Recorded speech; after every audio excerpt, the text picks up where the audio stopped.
iniimbitahan na ng House Committee on Justice si Vice President Sara Duterte na personal na dumalo sa pagdinig ng mga inihaing impeachment complaint laban sa kanya. Hindi ito pilitan dahil choice ng bise kung gusto niyang umattend.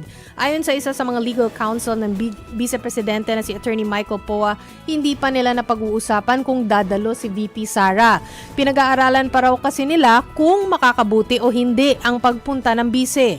Magsisimula na ang formal hearing sa Miyerkules, March 25 at uunahing dinggin ang third impeachment complaint. Kung di siya baka strategy Kung di siya dadalo, baka naman pwede yung battery of lawyers na dumalo naman.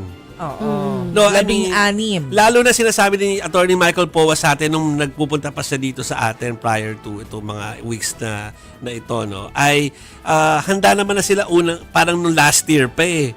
So there's no reason for them not to appear kasi from last year, napagandaan na nila to, kaya na nilang harapin yan kung logical yung ating explanation doon. So tingnan natin po Tingnan natin kung ang dadalo strategy. sila. O mga STLers, tingin nyo ba, dadalo ba si VP Sara o mga lawyer lang niya ang dadalo or walang dadalo?